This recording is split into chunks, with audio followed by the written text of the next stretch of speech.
අද මම ඔයාලව එක්කරගෙන යන්නේ ජපානයේ තියෙන ලස්සන වගේම ගොඩාක් සුවිශේෂී තැනකට. එහෙනම් බ්ලොග් එක ඉවර වෙනකන් අනිවාර්යයෙන්ම බලන්න කොහෙටද මං ඔයාලව එක්කරගෙන ආවේ කියලා. අපි ඇවිදilla වාහනේත් පාකින් එකට දාලා ටිකට් අරගන්න තමයි යන්න හදන්නේ. මෙතනට ආපුවාම ඇතුල් වෙන්න කලින් අපි ටිකට් එකක් අරගන්න ඕනේ. ඉතින් ටිකට් එක ලොකු මුදලක් වෙන්නේ නැහැ. මෙතන හරිම ලස්සනයි. ඉතින් සකුරා මල් පිපිලා තියෙනකොට මෙතන මාරම ලස්සනයි. සකුරා පිපිලා තියෙන කාලෙට නම් චුට්ටක් මෙතෙන්ට එන්න අමාරුයි. මොකද ඒ තරම් මේ ලස්සන බලන්න සෙනග එනවා. අපි ආවෙත් ගොඩක් හවස් වෙලා. හැබැයි ඒ වුණත් සෙනග ගොඩාක් මෙතන ඉන්නවා. ඉතින් සෙනගින් නම් අඩුවක් නෑ.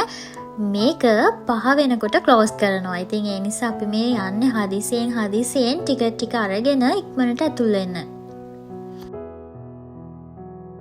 ටිකට් ටිකත් අරගෙන අපි ඇතුල් වුණා. ඉතින් මේ ටිකට් එක නම් උනේ යෙන් 500ක් වගේ බොහොම අඩු මුදලක්. ඉතින් අපි ටිකට් ටිකත් අරගෙන ඇතුල් වුණා. මේ තියෙන්නේ ලෝකයේ උසම බුදු පිළිම අතරින් තියෙන එක බුදු පිළිමයක්.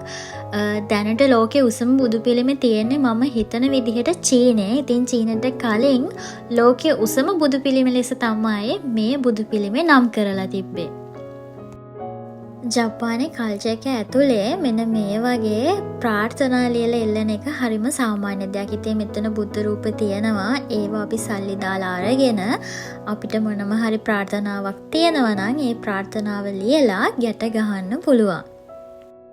ජපානයේ ගොඩක් පන්සල්වල මෙන්න මේ වගේ පොකුණු තියෙනවා. ඉතින් මේ වතුර අපි ස්පර්ශ කරපුවාම අපේ ලෙඩ රෝගවලට ඒ වගේම අපේ ජීවිතේට සෞභාග්‍ය උදා වෙනවා කියලා මතයකුත් තියෙනවා.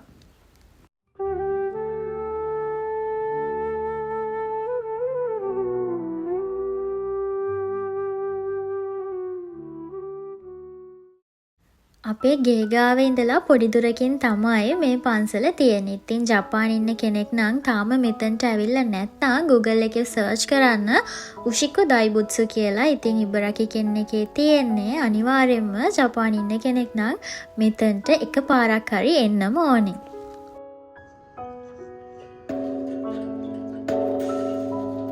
මෙන්න මෙතෙන්ට යෙන් 100ක් දාලා ඉවර වෙලා අපිට එක හඳුන් කූරු මිටියක් අරගන්න පුළුවන්. මුදලාලි කෙනෙක් නම් නෑ මෙතන. ඉතින් අපිට අවශ්‍ය ප්‍රමාණයට සල්ලි දාලා හඳුන් කූරු මිටියක් අරගෙන පත්තු කරන්න පුළුවන්. හඳුන් කූරු පත්තු කරලා අපි ආවා මෙන්න මෙතෙන්ට. මෙතන මාළු ගොඩාක් ඉන්නවා. ඒගොල්ලොන්ට කෑම දාන්න පුළුවන්. ඉතින් මෙතෙන්ට එන හැමෝම ඒගොල්ලොන්ට කෑම අනිවාර්යයෙන්ම දානවා. ගොඩාක් ලොකු මාළු මෙතන ඉන්නේ. අපේ චූටියා නම් හරිම කැමති මාළුන්ට. එයා බය නෑ. ඉතින් අපි මෙතනට වෙලා මාළුන්ට කෑමත් දැම්මා. මෙතන තියෙන පරිසරය ඇත්තටම හරිම ලස්සනයි. ඉතින් මේ බුදු පිළිමේ අපිට පපුව මට්ටමට යනකම් ඇතුළතින් යන්න පුළුවන්. හැබැයි අපි ආවේ ටිකක් හවස් වෙලා නිසා ගොඩාක් සෙනග හිටපු නිසායි චූටි බබා අරගෙන යන්න බැරි නිසායි අපි බුදු පිළිම ඇතුලේ තියෙන කෞතුකාගාරය බලන්න ඔයාලව එක්කරගෙන ගියේ නැහැ. මොකද ගොඩාක් සෙනග හිටියා. ගොඩාක් සෙනගිද්දි වීඩියෝ කරන්න අමාරුයි. ඉතින් නිදහසේ ආයිමත් දවසක ඔයාලට ඇවිදilla මේ බුදු පිළිම ඇතුලේ තියෙන ලස්සන කෞතුකාගාරය අනිවාර්යයෙන්ම ඔයාලට පෙන්වන්න. ජපානයේ තියෙන මේ බුද්ධ ප්‍රතිමාව කරුණාව, සාමය, නිදහස නියෝජනය කරගෙන නිර්මාණය කරලා තියෙනවා කියලා තමයි ජපාන් අය නම් කියන්නේ. මෙතන මේ වගේ සර්කස් වගේකුත් තියෙනවා. ඉතින් ඒ ටික බලන්න අපිට chance එක හම්බුන්නේ නැහැ. මොකද අපි මෙතනට එනකොට ඒක ඉවරයි.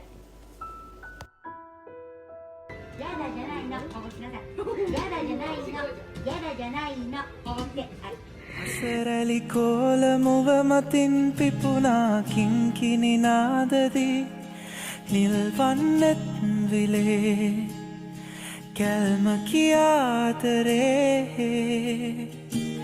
මුවරදරේ නුරොන් පිරී උතුරා සුවදට හාදුදී. අපි තුන්දෙනාම ගෙදරින් පිටත් වුණා. ඇත්තටම මට දුකයි. මොකද මම ගියපු තැන ලස්සන ඔයාලට හරියට පෙන්න ගන්න හම්බුනේ නැති නිසා. ඇත්තටම මට වීඩියෝ කරන්න බැරි වුණේ එතන ගොඩාක් සෙනග අද ඇවිදින් තිබුණු නිසා. ඉතින් අනිවාර්යයෙන්ම මම එතන ලස්සන ඔයාලට වෙනම vlog එකකින් අරගෙන එන්නම්. ගෙදර ආපු ගමන් කිසකි බබාට වොෂ් එකක් දාලා එයාව නිදි කරවලා මම මේ හදන්නේ අපිට රෑට කන්න කෑම හදාගන්න. ඉතින් ගොඩක් රෑ වෙලා ඉක්මනට මේ අපේ රෑ කෑම ටික මම මේ හදලා ඉවර කරගත්තා. ලොකු දේවල් මට හදාගන්න වෙලාවක් තිබුණේ නැහැ. ඉතින් මං හදාගත්තේ පපඩම් බැදලා, පිත්තර තම්බලා, පලා සම්බෝලයක් හදාගෙන, පරිප්පු උයලා, සැමන් ටෙම්පරාදුවක් එක්ක සුදුබත්.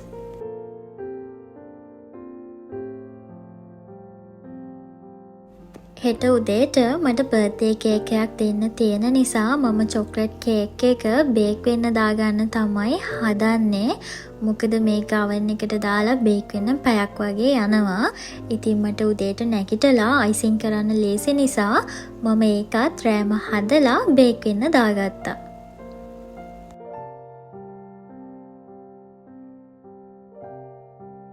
කේක් එක බේක් වෙන්න හරියටම පැයක් යනවා. ඉතින් ඒ අතරතුර තමයි මම රෑ කෑම ටික අරගන්න හදන්නේ. ගොඩාක් ලොකු බඩගින්නක තමයි ඇත්තටම මම හිටියේ.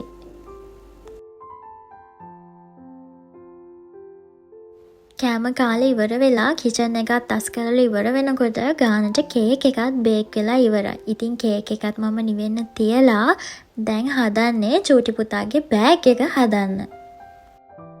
මේ ඔක්කොම බඩු එයා හෙට යෝජයෙන් ගෙනියනවා. ඉතින් හැමදාම හවසට යෝජයෙන් එකට ගෙනියන බඩු වෙනම හදලා එයාගේ නම ගහලා වෙනම පැක් කරන්න ඕනේ අනිවාර්යයෙන්ම. කොච්චර මහන්සි තිබුණත් අනිවාර්යයෙන්ම මම ඒ දේවල් මගේ අතින්ම කරන්නේ ගොඩාක් ආසාවෙන් වගේම හරිම ආදරේ. අයිමත් දවසක ලස්සන බ්ලොග් එකක් අරන් එනකන් ඔයාලා හැමෝම පරිස්සමින් ඉන්න. හැමෝටම ආදරේ. සයෝනාරා.